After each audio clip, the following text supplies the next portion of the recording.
Hi, folks. Welcome back to From the HUD's Desk podcast. This is our third installment, and I'm excited to welcome Cole Hudson, our new AD. Cole has brought so much energy to the program already. He talks a lot about elevating our programs across the board, and I feel like that's already happening. So this should be a really exciting opportunity to explore what brought him to St. Stephen's, his vision and philosophy about sports in general and about some specific areas. And also we'll just explore some things about him as a leader and as a person. So Cole, great to have you with us. Couldn't be more excited. Thanks for having me, guys. It's my first podcast, and really looking forward to it. Well, I feel like I'm a veteran now that I've done 2 others, but all kidding aside, it's been fun, and I'm glad we can do it. So yesterday, we're recording this on Thursday. Yesterday, you had a chance to meet with some folks who could come to campus, but of course, not everybody could do it. So for those that didn't have the chance to meet you yet, tell us how you got into your athletic administration career, and then more specifically, what drew you to St. Stephen's? Yes, I thought we had a great night at the round table last night, and it was kudos to all the parents that came out and asked some questions and got a chance to maybe meet me for the first time. My path, like a lot of educators, probably didn't go exactly as planned, but it led me today to a role that I am so happy to be in. I started out 12 years ago in education as a substitute teacher and a middle school baseball coach. And kind of fast forward 12 years, I got the pleasure of holding many different roles as a full-time PE instructor, a strength and conditioning coach, a varsity baseball head coach, just quite a few different roles that I feel like kind of molded me into where I'm at today. Some of those other roles included a middle school athletic director for a couple years, and then most recently I was the AD at BCS for 4 years, which kind of led me here to St. Stephen's. And my process with St. Stephen's and Mr. Kraft specifically was something that was new for me to look into a new school, because I had been at the same school for such a long period of time. And it was a very warm and welcoming process. And I think the thing that stands out the most looking back on it was the amount of people that I met during that 4 months when we were thinking about making a pretty big life change to come to St. Stephen's, and just how terrific and warm and welcoming everybody was, talking to people in the community about how great of a school it was on the inside, because I had kind of seen St. Stephen's more just from an athletic standpoint. So you get within the walls and you see the teachers and the academics and everything that comes with St. Stephen's. At the end of the process, it was really a no-brainer for us and our family. Mr. Kraft casted his vision for what he thought athletics could possibly morph into without sacrificing the integrity of the school and everything that the school stands for. So I think that every time I went home after I visited St. Stephen's during my process, I became more excited. And at the end of the process, it essentially kind of felt like, how could we pass this up as a family to come to a great school with a change that was kind of needed? I was at a time in my life where I felt like maybe it was time for a change, and this was absolutely the right decision for us. We're sure glad to have you. And I know you have a 16-month-old daughter, so we're looking for her to be a fledgling. That's right. Reasonably soon. Like you, I've been in education and also in athletics for a while, far longer than you. I'm a little older and a little grayer, but over the last 25 years, and then really, honestly, in the last decade or so, things have really changed. I mean, today you have kind of navigate the world of club teams. You've got rising expenses. You have demands for facilities. You even have, starting this year, name and image and likeness in the state of Florida. What do you see as your greatest opportunities as an AD? And then what do you see as your greatest challenges? Yeah, it's a good pressing question for athletic directors out there right now. I can speak on NIL with name, image, likeness. I think in the future it's gonna morph into something that's pretty difficult Right now, we're in the baby stages of NIL, where we just received information from the FHSAA about some different ways to approach it and guidelines with what we have to deal with. I think you hit it on the head, Peter, with the club sports scene in AAU. The last 10 years, we have seen tremendous growth with those programs. And don't get me wrong, there are tremendous coaches and programs out there to develop these kids in the off season and provide different avenues for sports. But from an athletic side at a school, it can create and pose different challenges for what we see kind of seasonally. And I'll explain that with, and we talked about this last night at the roundtable, we've seen it put kids and families in tough situations on what to pick, what is best. Some of the financials that come along with club and travel that those bring. I just think it's a really tough new period of time where over 10 years ago, you saw 15 years ago, kids just played for their school and it was from one sport to the next. And in the off season, they did weight training and they were really excited to play for just their school. And we have those athletes, don't get me wrong. But the club and AAU scene, it's really changed things. And it's something that we're all dealing with. You touched on the facility piece, Peter, and I think that, you know, at some point down the line, we would love to upgrade our facility. Absolutely. And with that comes change and difficulties as well. Anytime you upgrade and build new buildings, more people want to be a part of it, and it can create growth in your department for the good, but it can bring some challenges. So we take the approach in athletics to try to tackle everything head on, no matter what it is, and try to do the best for our student athletes possible. Mm-hmm. Yeah, I want to touch on a couple of things you just brought up. Let's start with some of the innovative work that you and others have been doing. This year, we started for the first time our non-traditional student program. And by the way, that's language that the state uses. That's why we use the acronym NTS. But and we've made it clear from the start that this isn't a desire to bring in hired guns to win all the games, but it has a larger and a broader and I think a much more mission-based approach to it. Can you, talk about what is this program? How does it work? And then how does it reflect back to our mission and our promise? So I'll try to touch on both. The difference between a traditional student and a non-traditional student is the traditional student are essentially 99.9% of our kids. There are full-time students that are at St. Stephen's from 8 to 3 or from 8 to 12 on a sports schedule. The non-traditional students could potentially be a homeschool child, a Florida virtual student, or as a kid that maybe attends a school that is not a full-time member of the FHSAA. The overall picture when we came to, and kind of group consensus when we came together this summer was, can we use athletics to help grow the school and get the community more involved with St. Stephen's? So that's the number one goal. It is not to just get kids to try to make our teams better. If it does help with maybe increasing the roster size, that is definitely a perk.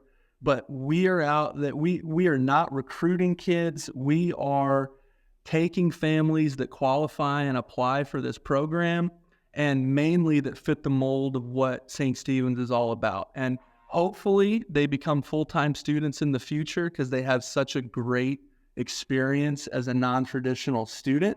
And we've talked about that a lot. And we've actually seen that come to fruition already, where we had some students have a great experience in the program as a non-traditional student, and they've enrolled full-time. And that has been tremendous to see our students rally around those kids and bring them in as not only part of the team, but now as 8 to 3 full-time students. Yeah, that's exciting. And without getting too detailed on that, I'm delighted that those 2 students that you referenced, also their siblings came. And so again, I think it really hit what we're trying to do. I would just add that, anytime we consider a student athlete who's a non-traditional student for our programs, there's a full interview process. They meet with Mrs. Khan and that's you. We're really looking for a values and a mission match. The other thing I wanted to touch on a little bit, Cole, is, again, something that is very different than it used to be. And that's the role of an athletic director in hiring coaches. You know, when I first started, the vast majority of coaches were people that worked at the school. But now, given the demands of coaching, given the expectations of a high level of coaching acumen, that's not always the case. Can you talk a little bit about two things? What do you look for in a coach? And then equally importantly, how are you being proactive in identifying and hiring those coaches so that we're doing it well ahead of the season? So when we get the chance to open a position and bring a new coach into our athletic department, the main thing that we're looking for are people that are going to impact our kids' lives in a positive way, not athletically, but just in life. I can think of some of the coaches that I got the chance to play for, some of those coaches that I felt like I would run through a brick wall for. And there is a reoccurring theme with those coaches. And one of the biggest things with those coaches were they genuinely cared about me and my well-being. And they loved me. They poured into me. So those are the types of coaches that we look for. I have a motto that I kind of go by when we hire. It is hire hard, manage easy. We really try to get to work and roll our sleeves up to find a great candidate, a great person that's going to come in and that has great knowledge about sports, but really wants to grow a program and pour into our kids. If we can find those people, usually we realize managing them and teaching them could be a little bit of an easier process because they've got the tools and they're equipped. We have an approach where we don't want to be quick. Sometimes you do have an opening that can take you off guard or where you got to fill a position really quick. It's not ideal. So we try to get ahead of positions when they open and hire the best candidate where they can have an off season and have a weight room opportunity with Coach Schultz and really gain some knowledge of the school before they're just thrown into their season. Yeah, and I know you're working hard on a couple of our open positions right now for the spring, and we're all crossing our fingers. I know I've been part of those conversations with some really high-level coaches, and we're hoping to making some announcements here pretty soon. I want to go back to a philosophy question, but talk about the difference between your philosophy and approach with middle school athletics and a more upper school athletics, where that's junior varsity or the varsity, because we know there are differences. What are those, particularly around playing time and development versus, competition? Sure.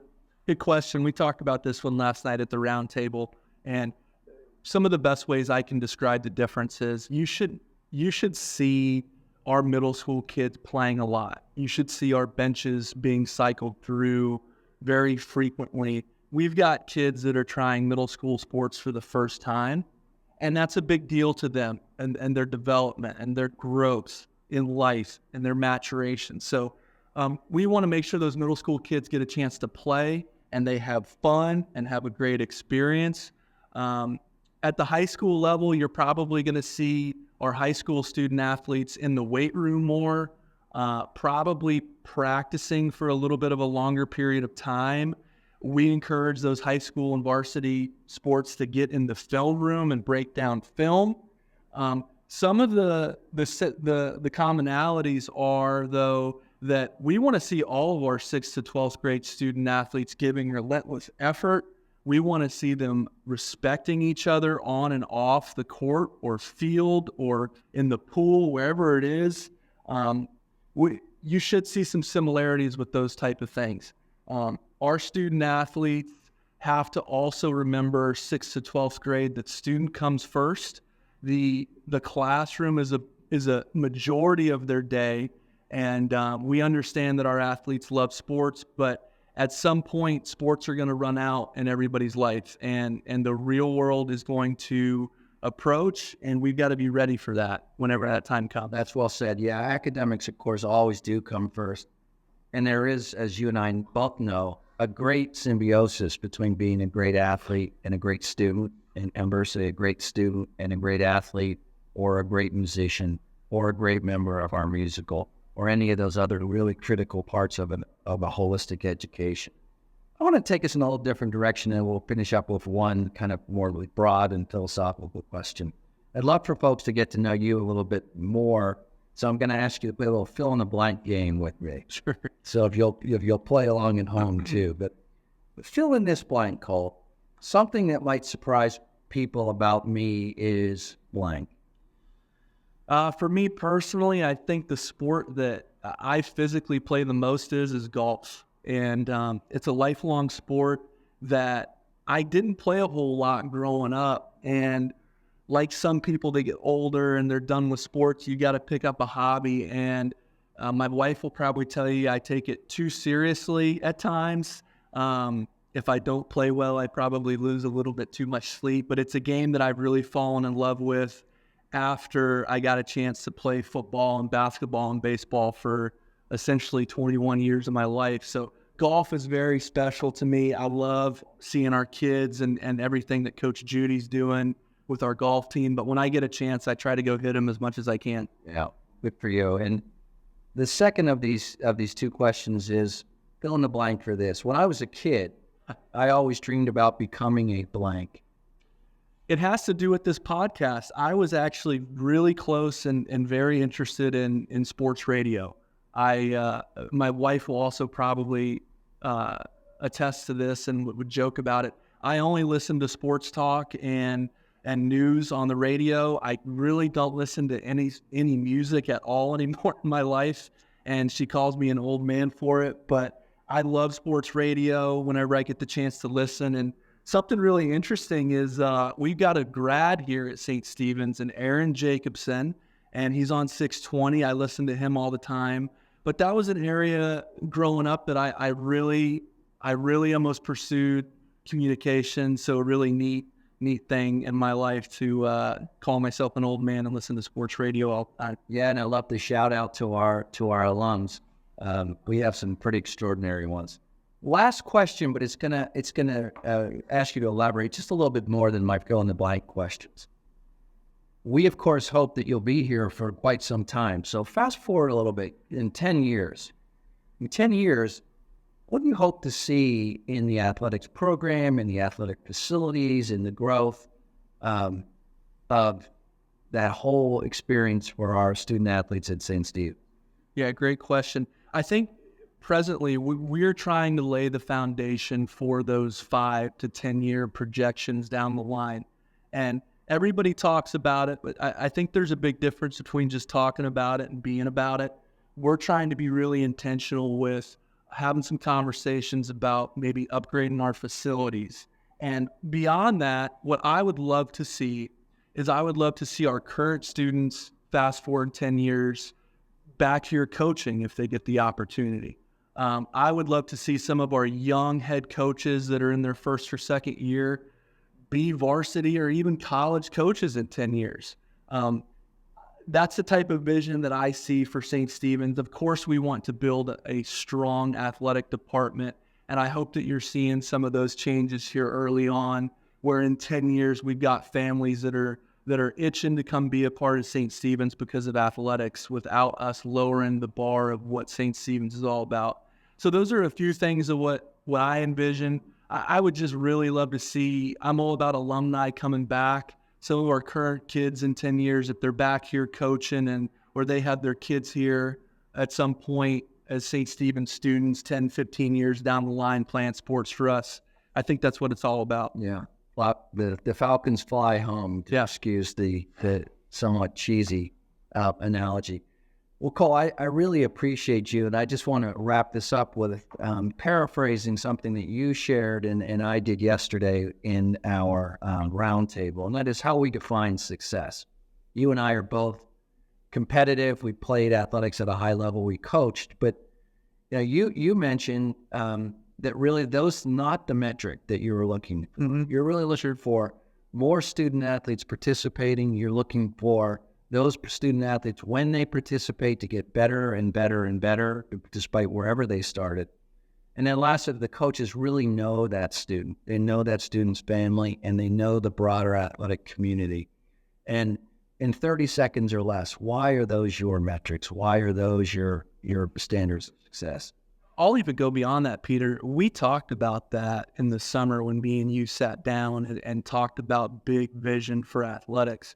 We feel like if we can do those three things very well, then we're going to have success, and even early success. If we have kids wanting to come out and be a part of the program and the rosters are growing and you are seeing growth day to day, week to week, look at the beginning of the year to the end of the year with extreme growth, and we're getting involved in our community and we're supporting other sports and getting involved with charities or off-campus type events. I think those are the three that it's all about. And it wasn't just my vision. I can't speak highly enough about how that was myself and Peter when we sat down this summer, mainly Peter's vision for what he felt like we could get to. And we really aligned on those three things. And we're really talking about it a lot with our coaches and making it visual for our kids and coaches to see. Yeah, well, that's great, Cole. And I just want to thank everyone for listening. And if you haven't had a chance to come out and watch an event this fall, come out, cheer on the Falcons, and know that we're just delighted that anytime you can come on campus for any one of our events. Go Falcons.